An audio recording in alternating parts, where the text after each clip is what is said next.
This is an unofficial, fan-made audiobook. All original stories are owned by Wizards of the Coast. If you are enjoying these stories, please consider subscribing to my Patreon over at patreon.com/voxoraculum for some special patron-exclusive content. Thanks. On with the story. New Capenna was a blur. Elspeth held onto a pole in the train car as it jostled down the tracks, but doing so was unnecessary when she was packed so tightly alongside other commuters that it was impossible to move.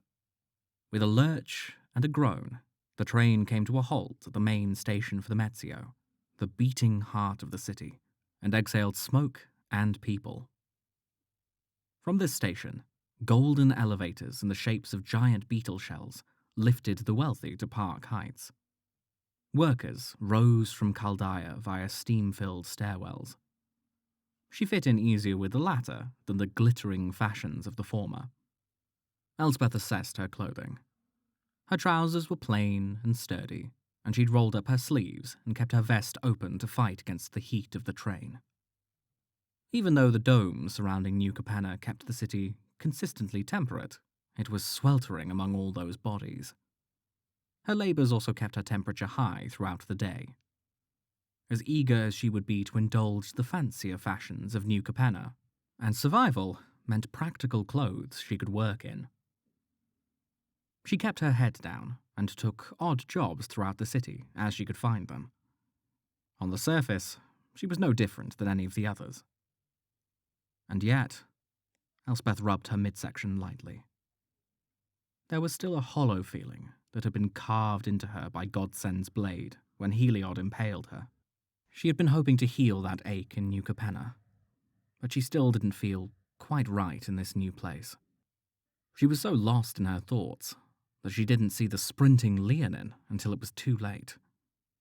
The man barreled right into her, and they both ricocheted to the ground. Elspeth blinked, dazed. The commuters flowed around them. "Angels bless! Quit lollygagging and watch where you're going," he grumbled, smoothing out his mottled brown fur and collecting the bolts of fabric he'd previously had tucked under his arm before they could be trampled beyond repair. Sorry about that. Judging by his clothes, he seemed to be unaffiliated with one of the families that seemed to rule New Capenna, and for that, she was grateful. Whatever government was in place wasn't very effective, since she couldn't even name it. But she could name the Obscura, the Cabaretti, the Maestros, the Brokers, and the Riveteers from memory. "Sheesh. Anyone ever told you to keep your eyes forward?" The Leonin stood and left her behind. The words rang in her ears, holding her down, grounding her. The commuters of New Capenna continued to flow around her, some shooting her frustrated or confused looks, others ignoring her entirely. But Elspeth was hardly aware of the people. In her mind, she was not only in a different place, but time. Dominaria. Earlier. "You're alive!" Ajani raced to her. His protective embrace crushed her. Elspeth wrapped her arms around him, holding her friend in equal measure. The fur around his neck tickled her nose and cheek, bringing a smile to her lips. Happiness. Relief. Safety. It had been so long since she'd last felt such pleasant emotions that it was a wonder she could still feel them at all. "I didn't believe you walked in the realm of the living until I saw you for myself." Ajani pulled away, settling his hands on her shoulder. His eyes were shining with emotion. I wouldn't have either, if I were you. Elspeth gave him a tired smile. I'm so glad I found you. Dominaria wasn't one of their usual haunts.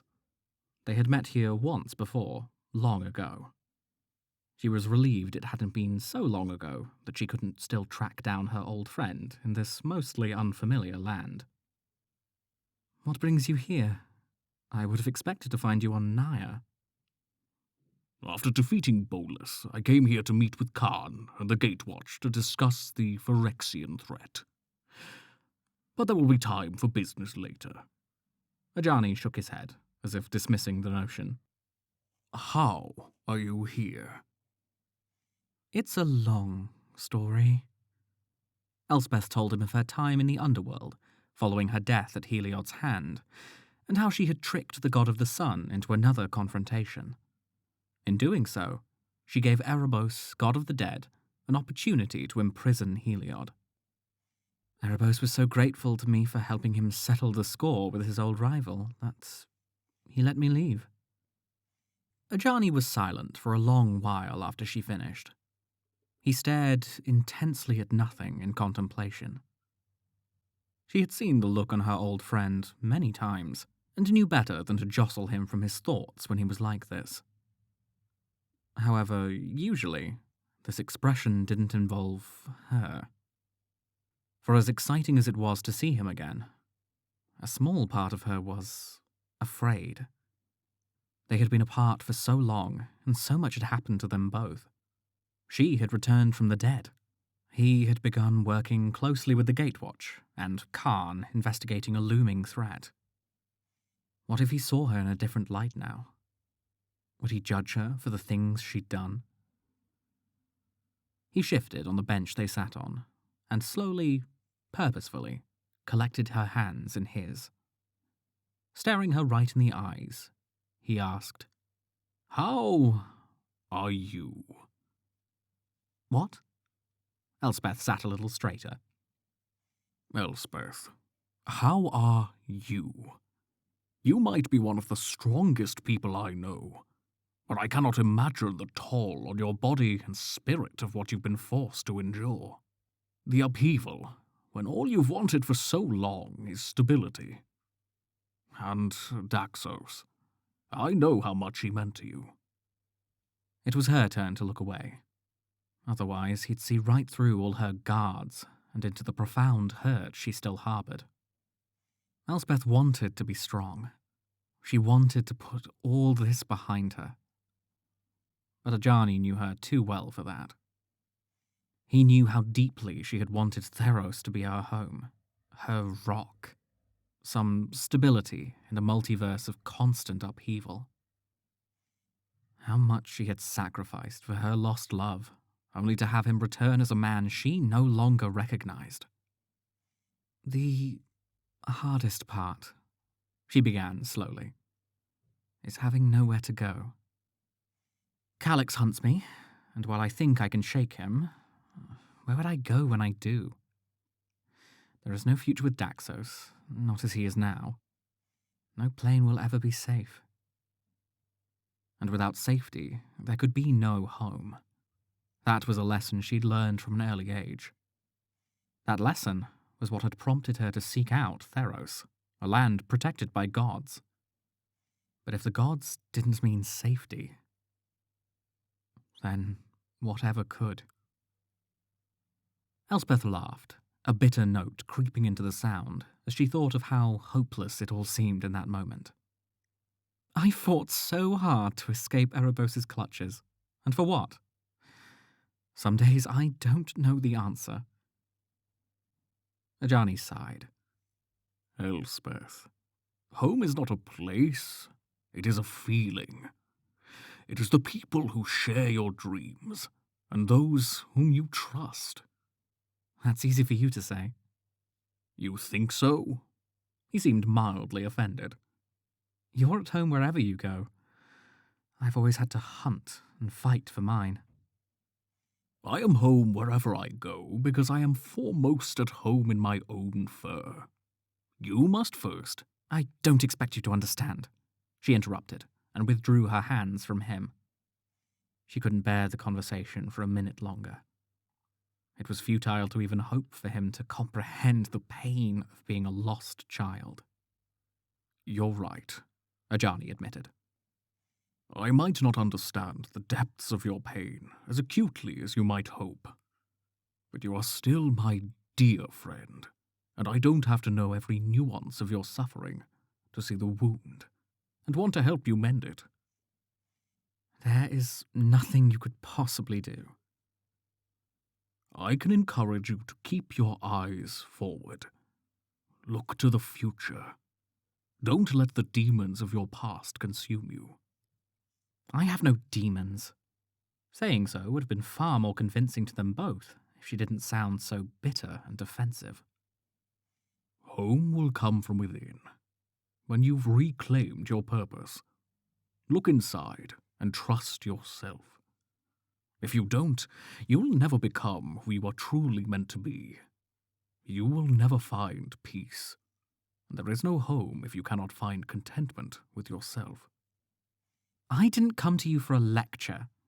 She pushed away from the bench, wrapping her arms around herself and stalking away. Look within. Find peace, then find home. It's not a place. The words stuck with her, uncomfortable. She couldn't escape them with a few steps. She might not be able to escape them ever. She needed to get away, clear her head, and hope to gain new perspective from the distance. Elspeth? She could hear him stand as well, without looking back. I'll think about what you said, but I can't talk about this now. It was good to see you again. Ajani continued anyway. While you were... He clearly struggled with the word dead, and said instead, gone, I continued your search for home. He inhaled deeply, as if bracing himself. I found it. Metzio Cleaners, present day. She paused outside her current workplace. The smell of soap hung in the air, as bright and crisp as the finely pressed clothes in the windows. Her reflection was distorted in the glass, barely recognizable. Had Ajani been right about all he'd told her? Was she comfortable in her skin? Elspeth shook her head and tried to push away the thoughts as she entered the launderer. She had to survive day to day. Everything else would come in its own time. If ever. You're late, the shopkeeper said the moment he laid eyes on her. This is a good job, and you're not going to keep it if you aren't on time. Elspeth glanced at the clock on the wall, confirming what she already knew. She was here exactly when promised. Don't look at the clock. The clock won't help you. The only time that matters is the one I say, and I say you're late. On time is late. Apologies, Elspeth murmured. She hadn't even bothered to learn her current boss's name. Her employer changed regularly in this city. No one wanted her for long when it was clear she wasn't going to play their backhanded and cutthroat games. It seemed pointless to get too attached. It won't happen again. It better not.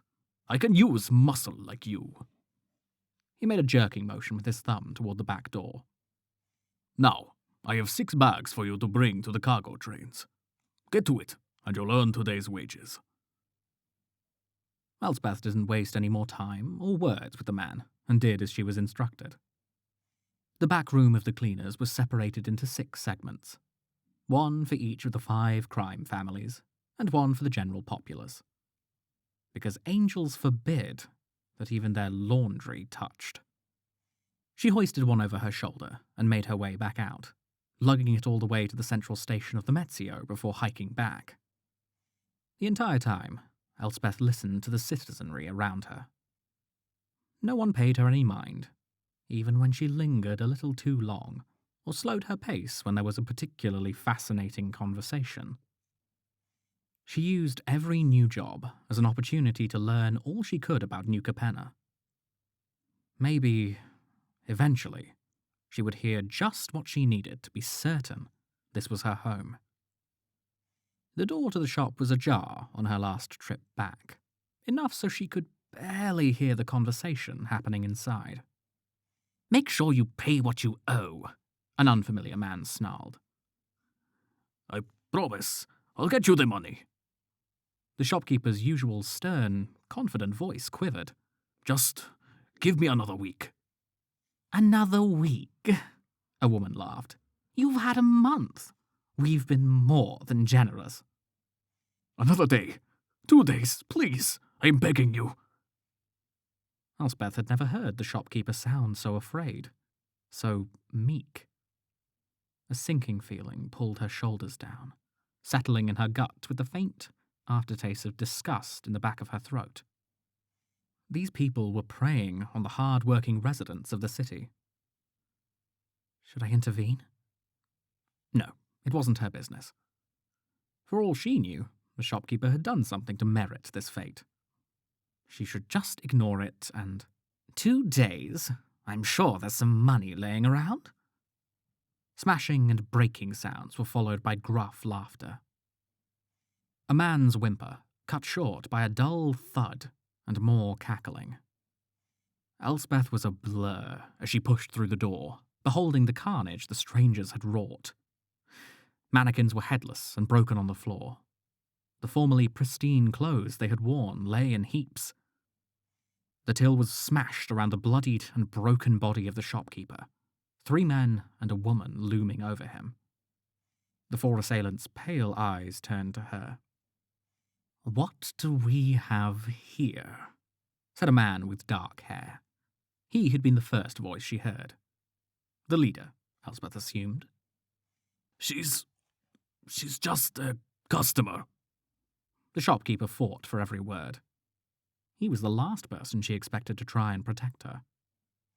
Elspeth levelled her eyes with the leader of the group. Leave. Pretty forward for someone who's just a customer. His mouth curled into a sinister smirk. What do you care about the old man? It was a good question, one Elspeth had no doubt she'd be asking herself later when tending to whatever wounds she was about to endure. For now, she was focused solely on getting these people away from the injured shopkeeper. This had already gone too far. They were going to kill him if they carried on. Anyone who finds sadistic pleasure in beating up an unarmed man makes themselves my business. She thinks we're sadistic. The woman chuckled and cracked her knuckles. Maybe we should show her what sadistic really looks like. Bold words to say about maestro enforcers, a man with the sides of his head shaved said. The maestros. Elspeth knew little about the family, other than that whenever they were mentioned by the citizenry, it was in the context of art or death, and their laundry always reeked with a metallic tang of blood. I'm feeling generous today. The leader eased away from the shopkeeper.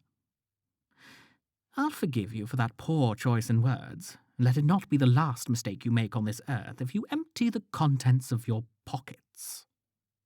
Funny. I'm feeling generous too.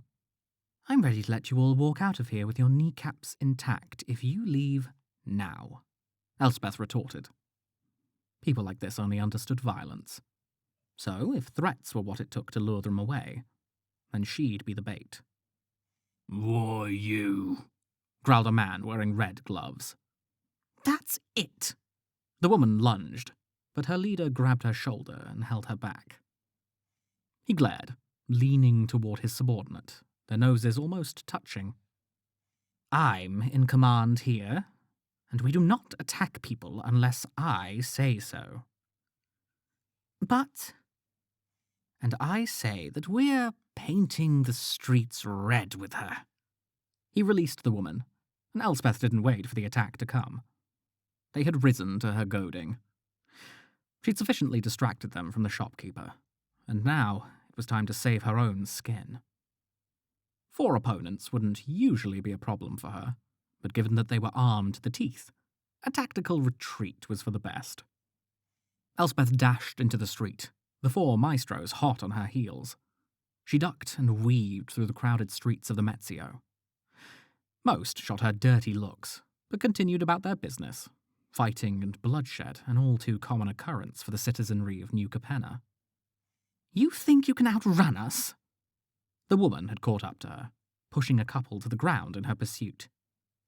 We've trained for this, and you're just some laundry helper. She drew a sword from her hip, slashing it in a wide arc toward Elspeth, and nearly nicking 3 bystanders. Elspeth dodged, dropping to let the blade fly over her head. The woman's arm was across her body, momentum still carrying the blade. Elspeth stepped forward and closed the gap, bringing her fist to the maestro's gut. But Elspeth was the one who released a grunt of pain and surprise. Her knuckles met metal. Plate protected the woman's abdomen, hidden underneath the finely tailored coats she wore. The maestro grinned wildly, putting her fangs on display. On top of everything else, vampires. Perfect. Regretting your life choices yet? She sneered. Elspeth's response came in the form of disengaging and running once more. She massaged her hand, scanning the crowd for an escape. There was a small explosion and a flash of light. Magic streaked through the air like the tail of an angry comet. It hit the stone beneath Elspeth's feet with a small explosion, leaving a smouldering pockmark behind. Glancing over her shoulder, she saw one of the men lowering his finger and cursing. They were willing to fire at her with magic in the middle of a crowded street. These people didn't care about others in the slightest. Which meant, if they carried on here, there was a chance of an innocent bystander getting hurt. The red-gloved man lifted his finger, pointing at her. Elspeth ducked, slid, and scrambled into an alleyway as another bolt of magic shot overhead. She pushed past some workers, who levied curses at her back. They were quickly silenced by the four hot on her tail. Elspeth took another hard turn, and another. But no matter how many times she doubled back, or how many walls she vaulted over, they wouldn't quit their pursuit. Elspeth looked over her shoulder as she rounded another corner and skidded to a stop. Wind howled in the void before her. The road she'd been running down ended abruptly, a half-finished bridge extending out into empty air. More construction was on the other side of the gap between the buildings. Even if it wasn't too far for her to jump, the construction equipment opposite gave her no place she could confidently land. Angry, red smoke plumed up from the abyss beneath her, the lower levels of the city submerging into what looked like a sea of fire and blood. Well, well, cornered, I see. The leader came into view. His lackeys were at his side, breathless and looking all the angrier for the chase she'd given them. Where are you going to run now? Nowhere. She had nowhere else to turn. The only exit was behind them, or down. She eyed the smoke and smog of the Chaldea once more, seeing nothing that could break her fall. I had been feeling generous, the leader said. I was just going to rough you up a bit, knock out a few teeth, make sure you couldn't say any more smart words. If only you'd stayed put. He was lying, surely. Yet guilt flooded her all the same. She had put all those people in danger as she'd run through the streets. How many people got hurt because she hadn't just accepted a beating? Or worse. The leader raised his hand, 2 fingers pointed at her. Sparks collected around his wrist as the air itself writhed with invisible heat. Get ready to meet your death. She let out a huff of amusement. Unfortunately for you, I already have. He fired. Elspeth dodged, rolling. She had to get back toward the safety of the building and road cutting into it. The sword-wielding vampire stabbed. This time, she grabbed the woman's sword arm, using her momentum against her to spin her into a wall. Metal rang out against concrete as the maestro's head snapped back. How dare you! Red gloves lunged for her, taking her to the ground. Elspeth brought up a leg and pivoted to get him off. She barely had a chance to stand before the other man was upon her. And the air around the leader was already sparking with magic again. She was outnumbered and constricted. Elspeth traded blows with them, dodging and ducking. Eventually, they'd wear her down, and she'd make a mistake from exhaustion. She had to disengage before then. Or find a weapon. A stack of long steel poles caught her eye. They were identical to the metal jutting from the edge of the unfinished bridge. She jumped, another shot whizzing past her head as her hands closed around one of the rods. Elspeth hoisted her makeshift weapon. It was a far cry from the divine spear she'd grown accustomed to. But it was the advantage she'd been looking for. What? Are you going to attack us with... The man didn't finish the statement before steel met the side of his head and he crumpled. The other two were frozen for a beat and simply stared. Their mistake. Elspeth swept the rod across the ground. The woman jumped. Red gloves had his ankles hooked. She pulled and then spun, bringing the blunt end of the steel against his temple. Just the leader now. Let's not be too hasty. He held up his hands, but this time it quivered slightly. We can talk like civila. He fired at her sudden movement, but telegraphed his aim. Elspeth dodged, closed the gap, and rendered him unconscious with a thud. The rush of the fight began to fade, and Elspeth relaxed her stance, checking on each of them. She did not envy the ache they'd feel when consciousness returned. But at least they were all breathing. She didn't really want to kill anyone, and the last thing she needed was the maestros out for vengeance against her. They might have trained to be the strong arms of a family, but Elspeth had fought with gods. They weren't going to get the better of her that easily. Just when she went to return the rod to where she had found it, a slow clapping alerted her to the presence of another. Elspeth pivoted, brandishing the pole with a thrust. It came a hair's breadth away from the man's chin.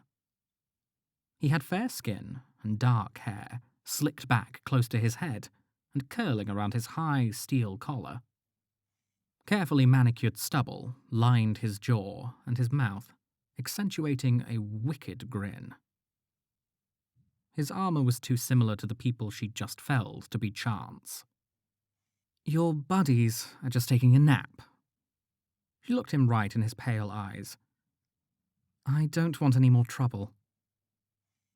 Looks like trouble found you today. It haunted her wherever she went. They're not my friends. A responsibility at best. Clearly, they weren't ready to be enforcers. I apologize for their lack of grace. She wasn't sure if he'd just apologized for them not killing her faster. His eyes shone with what looked like amusement at her skepticism. Say, if you're deadly with a metal stick, what could you do with a real thing? Your responsibilities are lucky all I had was this stick. She kept it at his throat. One jab at his windpipe, and he would collapse. Though Elspeth had no more interest in killing him than she had in the others. I can see that much. The man lifted his fingers, pushing lightly on the end of her rod. Why don't we put this away and talk? Elspeth held fast. I have no interest in talking with you. I want to go about my business in peace. What if I have business for you? I'm not interested. Oh, already aligned. He looked her from head to toe, chin tapping the weapon that he clearly felt unthreatened by. I have no allegiance to anyone, and no interest in doing so. I'm just trying to make do. So, will you let me leave? He sighed, a bit dramatically. Fine. Though it's a shame to see your talents wasted. She kept her eyes locked with his as she eased away. But the man didn't make a move. Elspeth walked backward toward the pile of steel rods. Still, no movement. She slowly returned the steel to its place, very aware that she was giving up her only weapon with a potential enemy still before her. He put his hands in his pockets, non-threateningly. Elspeth side-eyed him as she passed.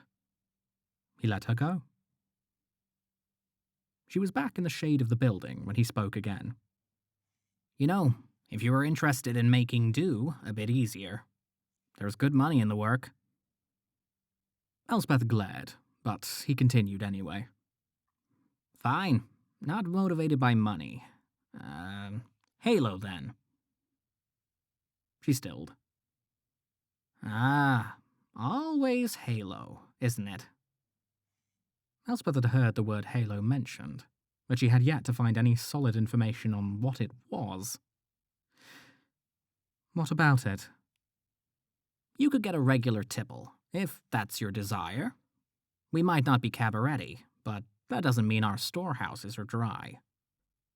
Why do you think I would want it? Elspeth asked carefully, trying to phrase the question to give away as little as possible. If his eyes narrowing slightly, or his gaze becoming more curious than conniving or hungry was any indication, she failed.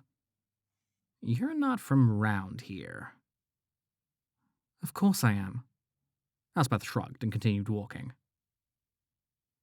His footsteps were hasty behind her. No. Anyone from New Capenna knows exactly why they'd want Halo. There's always a reason to covet it.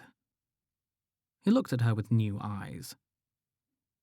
You wear the fashions of New Capenna, and you're clearly not one of us. Not one of us. How many times would she be identified as the odd one out? As the one who didn't belong? It never became easier. Every time, the sentiment cut deeper than the last. It's all right. You must have seen her expression as he kept up with her fast pace. We all start somewhere. Why don't you start with the maestros? We don't have an opportunity for new recruits from the outside ruins often. Surprised anyone still lives out there, frankly. If you're curious about the history of New Capenna, then you'll be thrilled to know that all young family members start in the museum up in Park Heights. The man came to a stop, holding out his hand. Wait, where are my manners? Forgive me. I'm an Halo. Elspeth regarded his hand warily. She imagined shaking it would feel like she was making a deal, one she didn't yet know the terms of. Instead, she ignored it, continuing to walk.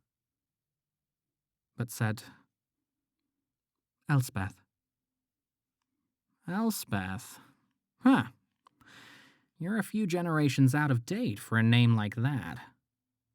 He chuckled and continued to follow her as the street opened to a square between buildings. A fountain bubbled at its center. Elspeth slowed to a stop, staring up at the figures that crowned the carvings of the fountain.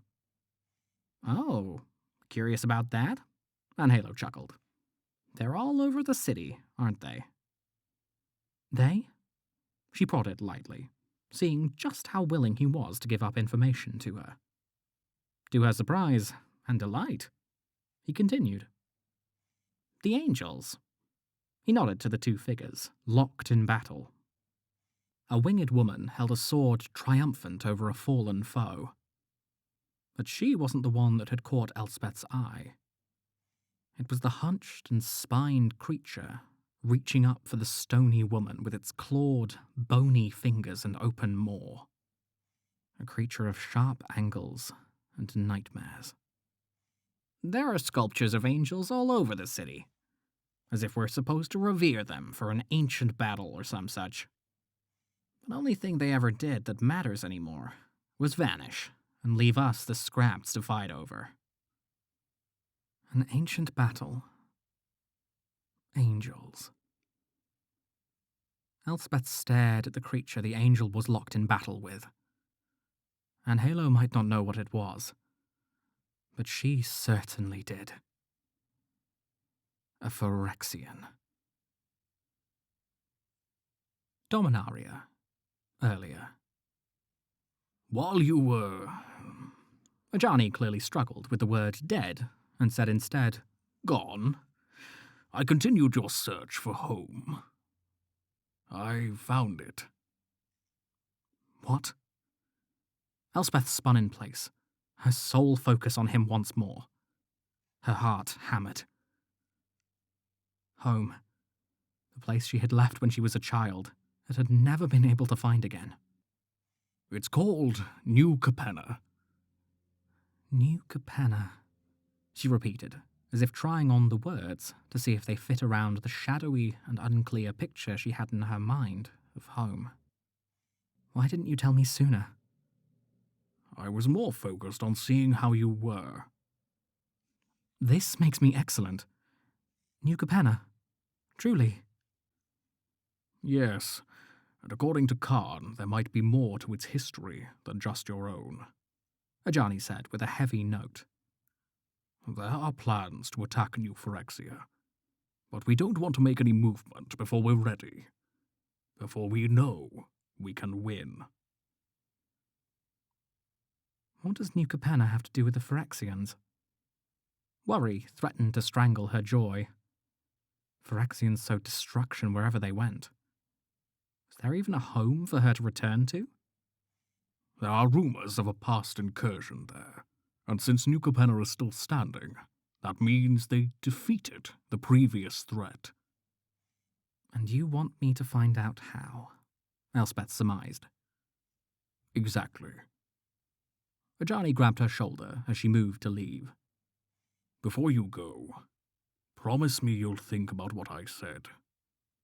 I know this mission will be partly personal, and I hope you find what you're looking for. What you need in New Capenna. But please, remember that nowhere will be truly home until you've made peace with your past. You've killed a god, you've overcome death. You have accomplished so much, Elspeth. If you can fight all that, then you can also fight for yourself and find the security you're looking for within you. I'll do my best. It was true, and the most she could offer him right now. I know you will. And be careful. Ajani pulled her close for a final embrace.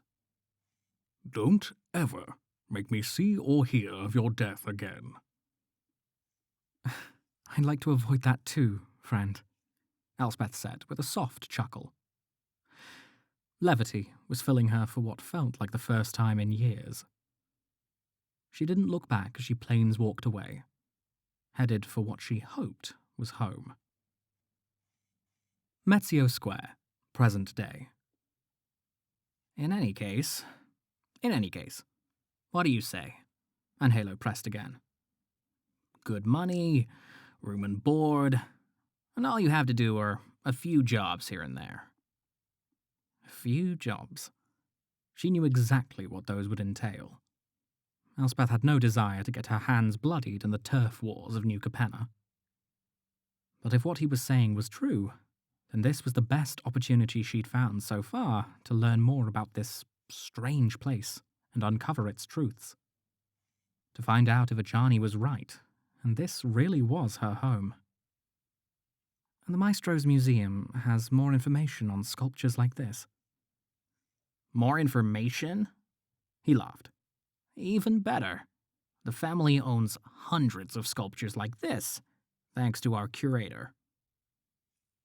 All right, Elspeth reluctantly agreed. She didn't want to work with a family, but it was a necessary means to an end. At the very least, they might have the information on the Phyrexians that Ajani and the Gatewatch needed. You won't regret it. And Halo wrapped his arm around her shoulder, guiding her. The Maestros pride ourselves on knowing New Capenna better than any. If it's information you want, that can be given in spades. His expression was smug. He thought he had found the carrot she would blindly follow. And he was right. In part. But Elspeth was going into this with both eyes open. She wasn't going to be used by forces in power. Epilogue. A back room. The adversary sat in a mirrored room, its entrance hidden behind a barroom bookcase. To enter the establishment, one needed to know a secret knock and a magical touch. To enter this room, one had to be willing to gamble with their lives. His loyal lieutenants and officers surrounded him. Means to an end, the whole lot of them. He would use them as long as they had breath and proved themselves useful. A sickly purple light hung overhead. And that is what the font truly is, said the highest ranked among them. The adversary considered this and let out a bark of laughter. Really? The font was that? Pathetic. So much power, so ripe for the taking. And the Cabaretti were practically asking for it to be stolen. You know what this means, don't you? He asked, uncorking a bottle of Halo. The others watched him with hungry eyes as he poured glasses. It means we're going to make the crescendo one hell of a party. Obnixilis passed glasses around to each, then lifted his in a toast. Here's to taking over the plane.